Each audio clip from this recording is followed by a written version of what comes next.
These presentations will work a comprehensive bookkeeping problem both within Excel as well as within QuickBooks. Excel having the advantages of being able to see all the components and how all those components fit together to make the end product, that end product, the financial statements. QuickBooks having the advantage of being able to use forms, simple data input, and an automated system in order to convert that simple data input into the end product, the financial statements. We will work each component of the problem in Excel first and then work that same information in QuickBooks. Hello, in this presentation we will enter an adjusting entry related to the short-term portion of a loan payable into our bookkeeping problem in Excel, keeping in mind how this same information might be input into accounting software such as QuickBooks. If you would like more information about the QuickBooks Pro, take a look at our comprehensive course in the link below. We'll first take a quick look at QuickBooks and then jump into Excel and enter the data there. When considering QuickBooks, we're looking at those adjusting entries, those things done at the end of the time period, the planned adjusting entries in order to make the financial statements correct for the end of the time period on an accrual basis. In this case, we're looking at the loans payable account, and we have a couple items in this loans payable account, and a common thing that needs to be adjusted at the end of the time period when making the financial statements is to break out the current portion and the long-term portion of the loan. Oftentimes, it's easier to go through the process within the accounting department and record the information to the loans to one account and then make the adjustment at the end of the time period in terms of how much of that account is current or how much of that account is going to be payable within the next year and therefore is a current portion. That's what we'll do here. In QuickBooks, we can try to do that without doing journal entries. Typically, even within accounting software, we would have adjusting journal entries and need to know debits and credits and need to enter journal entries. It is possible to enter this information, however, using registers and go to the loan register and enter the related adjustments. We're going to work this with journal entries in Excel, so let's take a look at Excel now. Here we are in Excel. We are on a different tab than we've been working with prior. We're in the Adjusting Entries tab for February. We're going to have our worksheet. This is going to be a typical kind of adjusting entry worksheet that we will be using. That will include the unadjusted trial balance, our adjustments then, and the adjusted trial balance. This type of worksheet can be really useful because it helps us to separate the adjusting process from the normal journal entry process and keep separate in our mind, as we should, the normal journal entry process, the normal stuff that happens throughout the month, all of the transactions that happen, and those things that need to happen at the end of the month. And you might want to think of it as a separate accounting department or a CPA firm or someone separate doing this adjusting process. This can help to keep the process distinct within our minds. So this adjusting worksheet, the unadjusted trial balance is going to be what is received from or gotten from what is the end product as of this point in time, the end of the month, in the normal accounting process. So all we're doing here is taking these accounts and putting the balances in from our prior worksheet. In order to see that, we can see that this is going to be where it's coming from in terms of the formula, the trial balance tab for the February AK5. I'm going to go to that tab. That's going to be this tab here, and scroll all the way to the left, and there it is there, AK5. So we're just drawing over the ending balance numbers that we ended up with as of the end of the month into our adjusting entries worksheet. I'm going back to the adjusting entries worksheet, and here we have this. Now we're going to enter our adjustments. Instead of posting them, we're going to record them into this adjustment column. In other words, we're going to have a similar adjusting journal worksheet here in terms of the location that we enter the adjusting journal entries. But instead of posting them to the general ledger, we're just going to post them to this quick little worksheet, and that'll give us a quick idea of here's the beginning balance, here's the activity, here's the ending balance, and it'll be in relation to all the other accounts. This type of worksheet works great when we only have a few adjustments because it gives us that quick check and see what happens, and we can tick and tie everything out and read what is going on. So it's perfect for an adjusting entry type process. It doesn't work if there's too many entries. So if it doesn't work when we're talking about the entire month of information, because we need much more detail than just this column, because there's going to be way too many transactions. For example, in the cash account, if we have 20 transactions, this short worksheet doesn't give us the detail that we need. That's why we need the general ledger. But when we're just talking about 10 journal entries or less, a worksheet like this works really great. That's why it's typically going to be used in the adjusting process.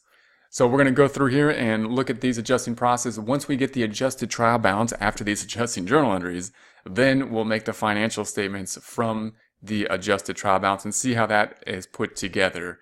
So let's take a look at these. We're going to first do the loan payable, and that's going to be this account. So we're working on the loan payable account.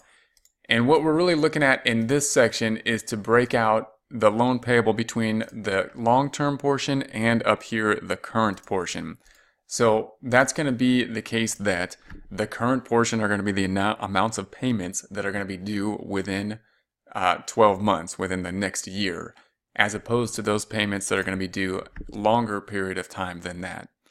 When we look at the loan payable in the books, some companies will group all their loans together in one account, even though it's going to be backed up by multiple loans. Some companies will have multiple accounts for each particular loan and track them separately in a separate account. Whatever the process is, we need to go in there and break it out. It's a typical journal entry that will happen at the end of the month, because it can be difficult for us to, every time we make a payment, break out the current portion and the long-term portion at that point in time. We often leave that till the end of the month in order to do that.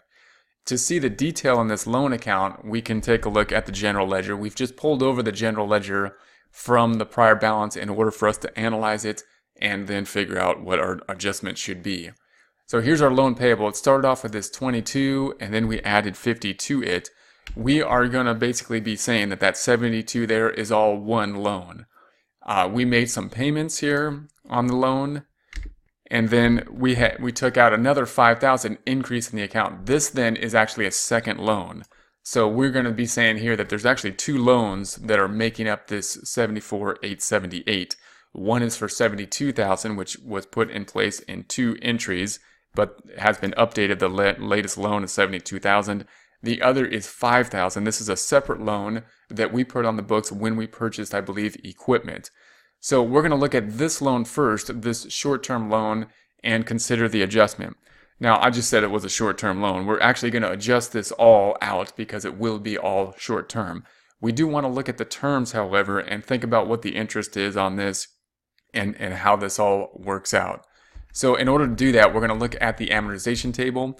We're going to look at this quick amortization table here, and then we'll take a look at the longer amortization table for the other loan, the long-term loan, where we'll have a current portion and long-term portion, and consider the types of loans that we can have a little bit. So in this loan, what we're going to have is that $5,000. We're going to say that it is a 6-month loan, which is all current, and it has an interest rate of 6%. So let's figure out first what the future value is going to be. This is a little bit different than the loans we might think of typically, because usually we're going to make payments of principal and interest during the loan. We'll see that on the next loan. In this particular loan, we're not going to be paying the interest or the principal back until the end of the loan. So after 6 months, then we have to pay the entire amount back, 1, the 5,000, and 2, the 6%. That means that we might be thinking, well, the loan, if we're paying back something more than 5,000, should be something other than 5,000. It should be the amount we're going to have to pay back within 6 months. And that's not what we'll put there. We're actually going to put the 5,000, and we'll discuss what interest is a little bit just to get a better idea of why that might be. And to do that, we'll look at the amortization table. This is going to be something that often isn't shown in the loan agreement. We'll have the loan agreement and we might not get an amortization table. It's something that we might want to put together, however, because it gives us a good idea of what is going on. What we're going to figure out is the future value, and that's going to be the amount that we're going to get back, or we're going to have to pay back at the end of the loan, the 5,000 plus the 6% interest. So we'll calculate the future value here. In order to do that, we're going to go to the formulas, and we're going to do this with the function here. So we're going to go to the function in library and click this insert function. This will help us to navigate through this. If we go through here and we're typing in future value,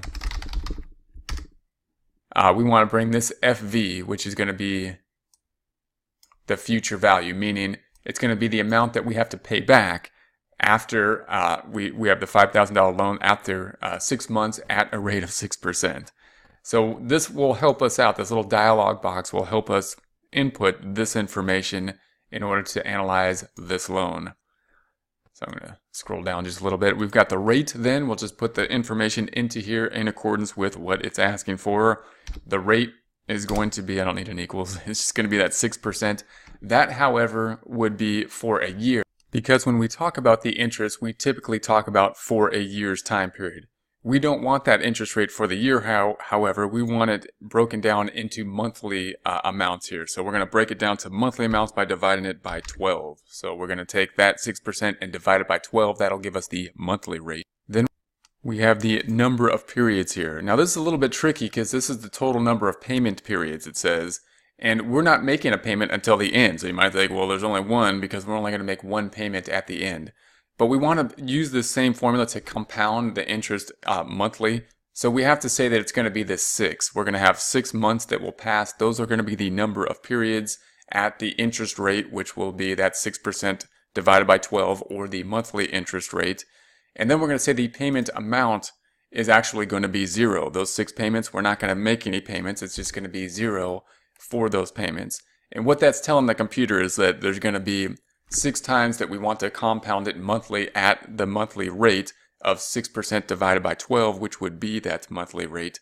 And then we want to see what the value is at the end, meaning what we would then have to pay back at the end of the time period if we valued this at 5% at $5,000, 6% interest for 6 months.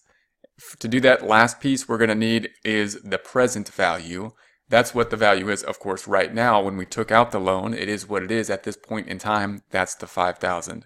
So if we give this information, then we'll see what we have to give back in terms of the payment at the end of the loan. We're going to say OK, and there we have it.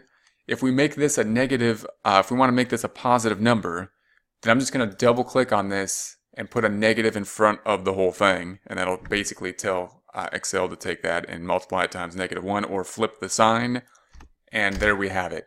So what we're saying here is this type of loan, we're going to say that we borrowed $5,000 to purchase this equipment, I believe it was for, and we're just going to pay back $5,152 at the end of the time period.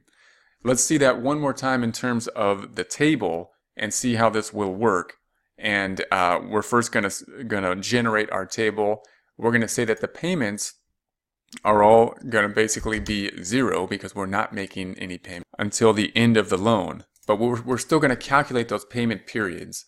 And then we're going to say that the interest is going to be equal to the $5,000 loan times the interest rate of 6%. But then we're going to divide it by 12 because we want to make that the monthly interest rate. So that's $25. If we want to see that one more time, it's 5,000, and we're going to multiply that times 0.06, 6%. That would be the interest if it were for a year, but that interest rate is, we want it for a month, so we're going to divide it by 12, and that gives us the 25. The reduction in principal, the principal is actually increasing. Typically, this is going to be a principal reduction. Now we're going to say it's increasing because there was no payment. The interest is increasing the principal, and therefore we're going to take the original amount, and I'm going to add this by saying it's going to be this minus this negative number. So now we have the new principal after that first time period, that first month of $5,025. This will just show how the payment is increasing. We're still going to make a payment of 0 because there is no payment in the second period. This is how that formula is working. Now we're going to calculate the interest, but we're going to calculate it on this amount. So we're going to say if we had the calculator, it's going to be 5025 instead of 5,000 times 0.06, 6%. That would be for a year, 301.50. We're going to divide that by 12 and get the 25.12. It's still going to show 25 here because we took off the decimals, but it's slightly different. We're going to take this amount principal here. We're going to multiply that times the 6%. and then we'll divide it by 12. So there we have that. Once again, it's going to actually increase the principal by 25. We're going to show that by saying it's going to be equal to this prior principal. I'm going to say minus this number, which will actually increase it by that number to the 5,050. If we keep going through this, we should end up with this number at the end. So let's do this a couple more times and then we'll copy it down. So here's zero payment.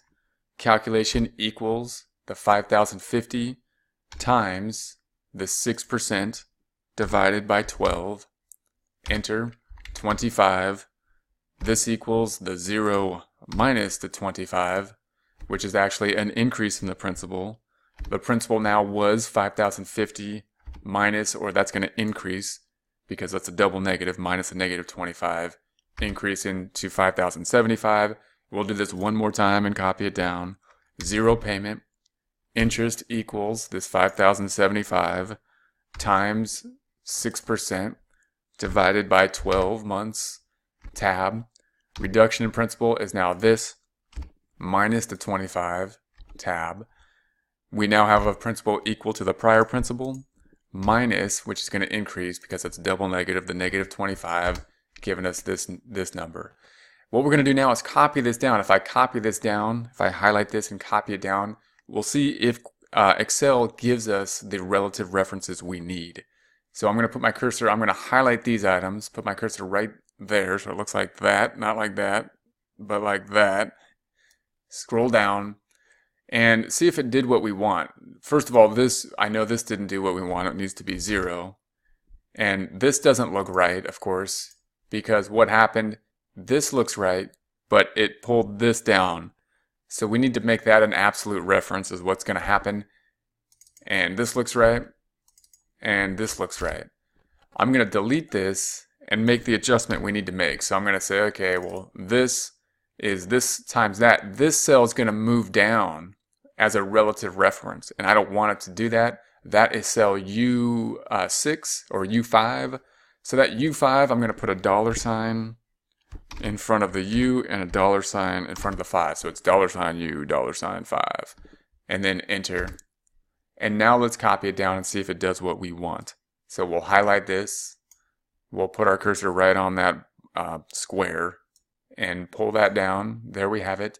We know this still needs to be 0. But this looks like it's doing what we want now. It's taking this number times the 6%. So that looks correct. So I'll copy it down one more time. We'll highlight this and copy it down.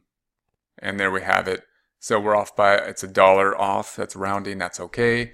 And that's going to be our amortization table. The point of this is that we need this amortization table typically to understand what the interest is and know what the short-term and long-term portion of the payments are going to be. There's the $1 that it's off by. I'm going to make that 0. The short-term and long-term payments that we're going to make. Now this is all going to be short-term, but it's only for the 5,000 and not the interest that is accumulating over time, which is of course that 152. Why? Because we haven't yet incurred the interest yet. So we can't record the interest even though it's due within a year until the point in time that we have incurred the interest through using the money. So at this point in time, we don't owe the interest. We will owe it as time passes. So our adjusting entry then is just going to take this amount out of the long-term portion and it's going to transfer it to the short-term portion. So in order to do that, we're going to make all of our adjusting entries as of the end of the month. So we're in A3. We're going to say 228 and we have the long-term interest. It's a credit. We're going to make it go down by 5,000. And therefore, we're going to do the opposite thing to the long-term portion, which in this case is a debit. So I'm just going to copy this cell. We're going to put that up top in B3, right-click and paste 1, 2, 3.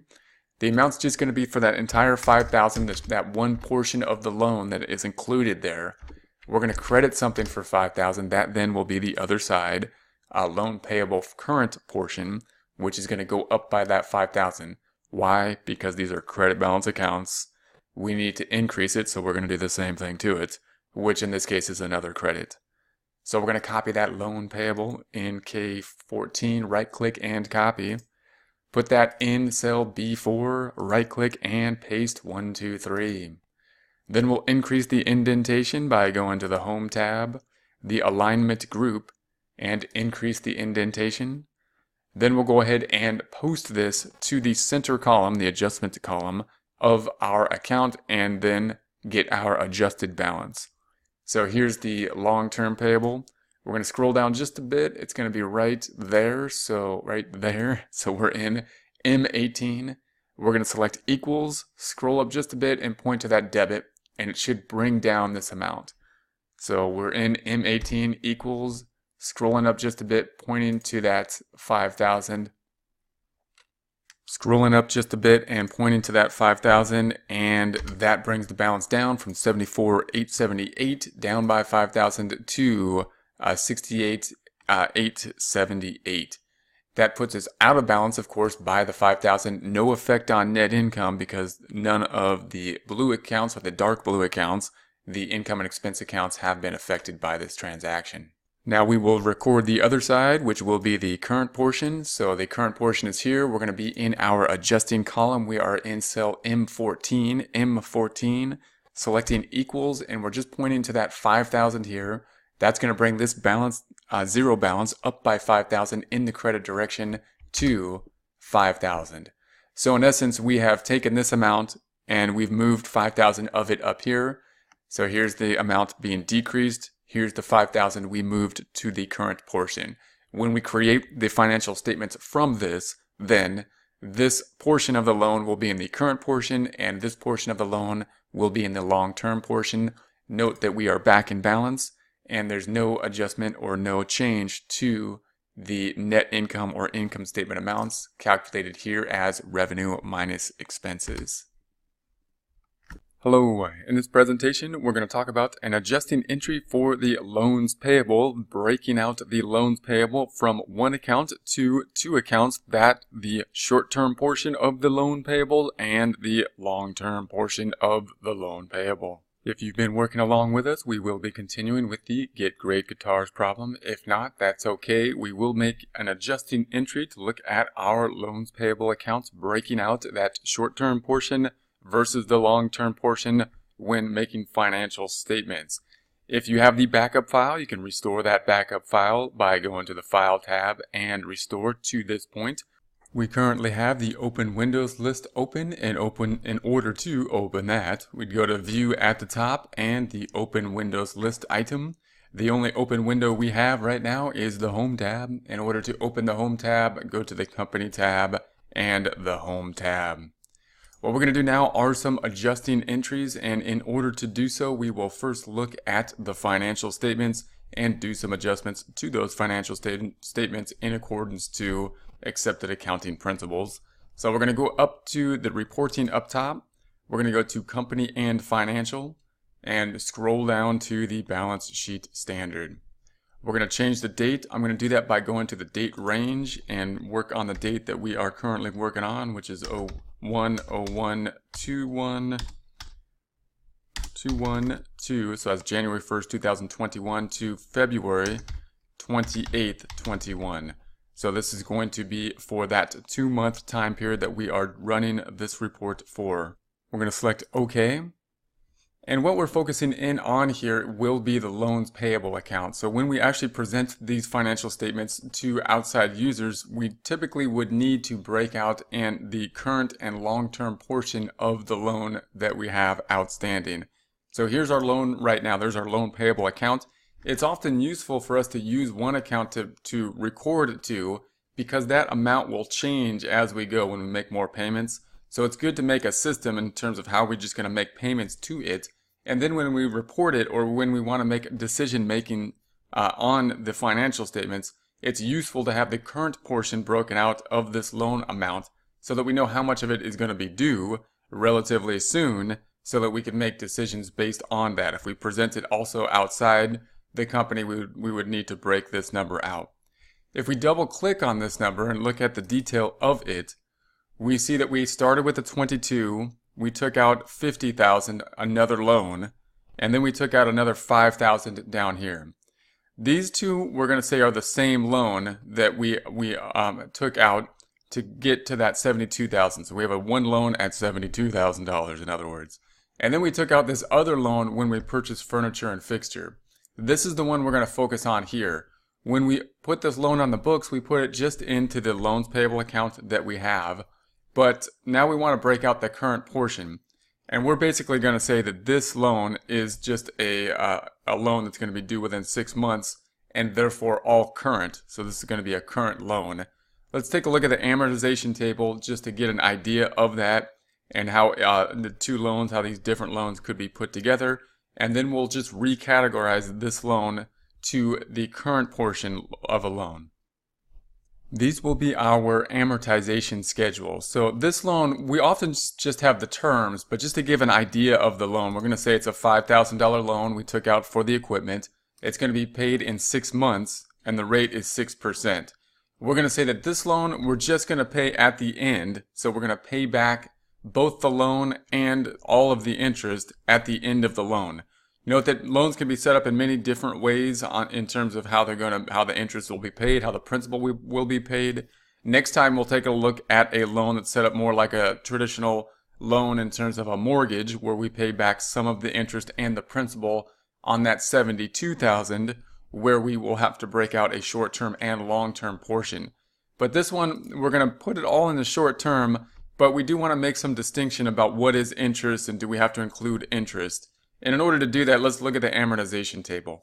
Many times they don't give us an amortization table when we get a loan, but we can derive it or we can ask our accountant to put one together for us just to see what the kind of interest payments we are looking at.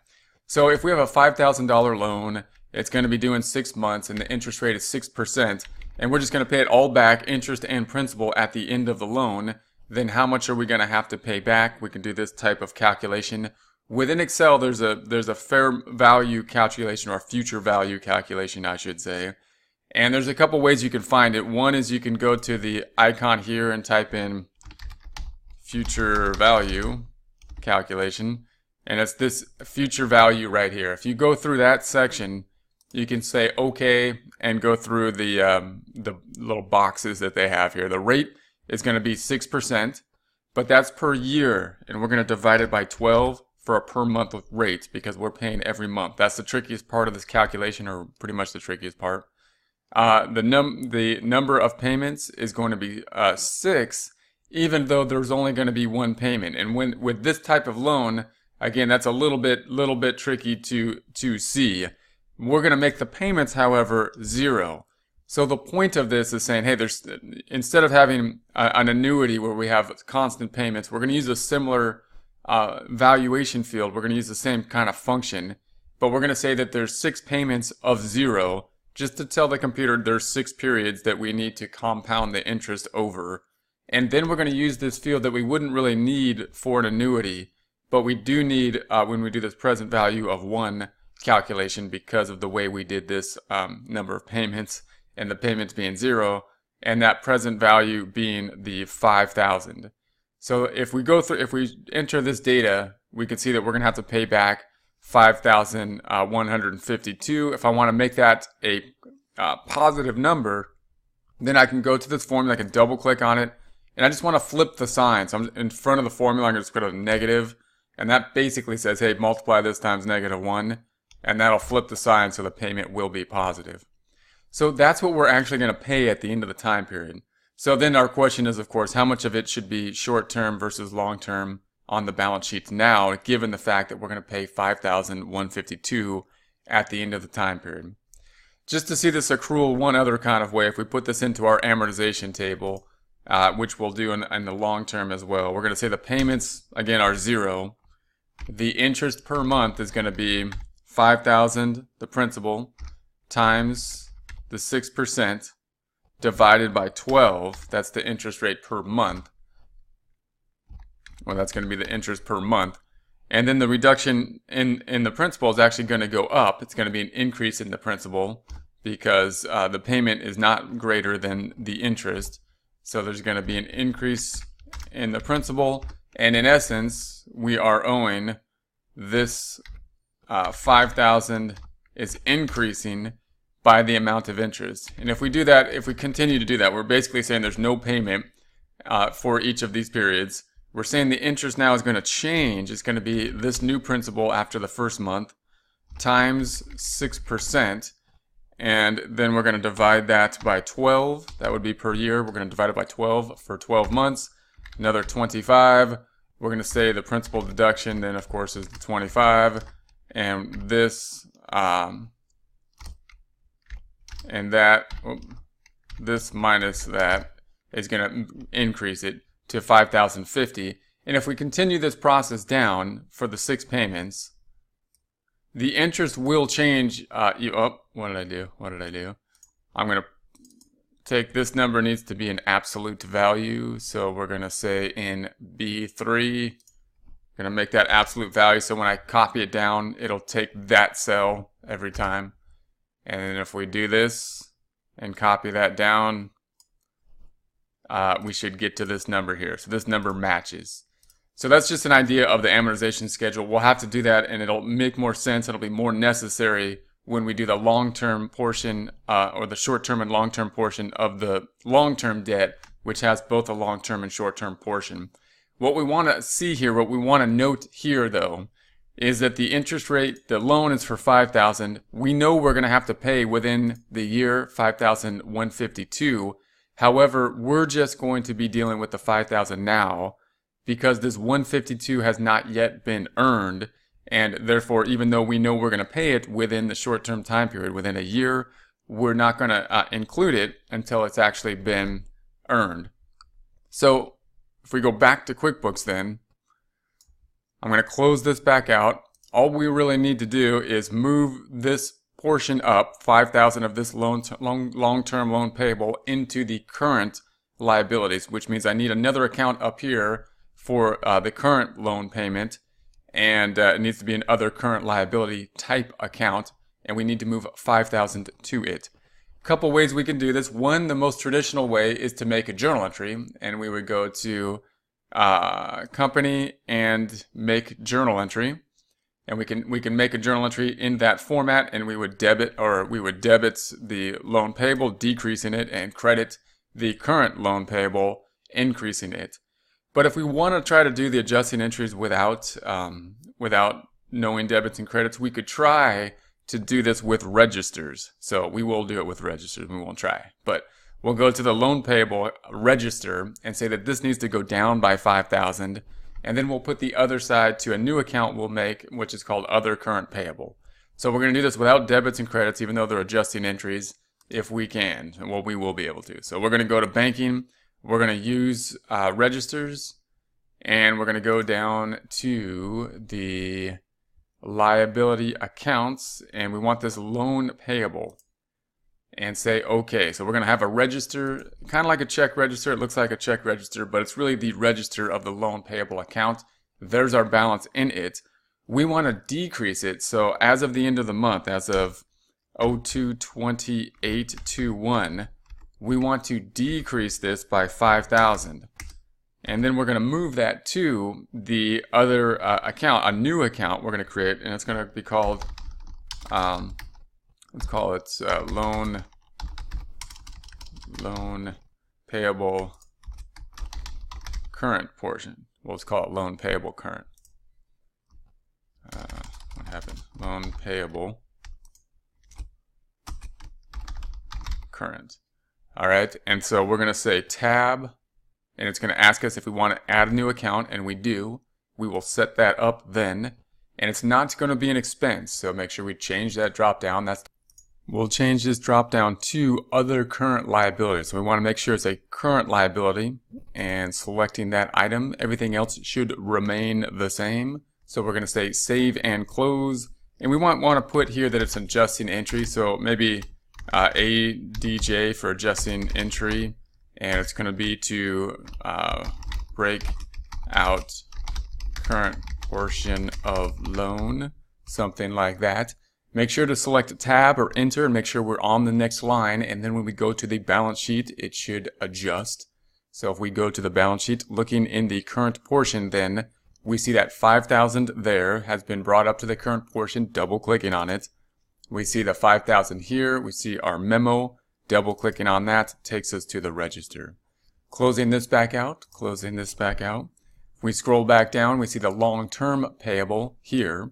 Double clicking on that, we see that the 5,000 has been removed, And now we're basically left with the balance of the other loan, the long-term loan, and that's what we're going to have to deal with next time. So we removed the one loan that was totally short-term.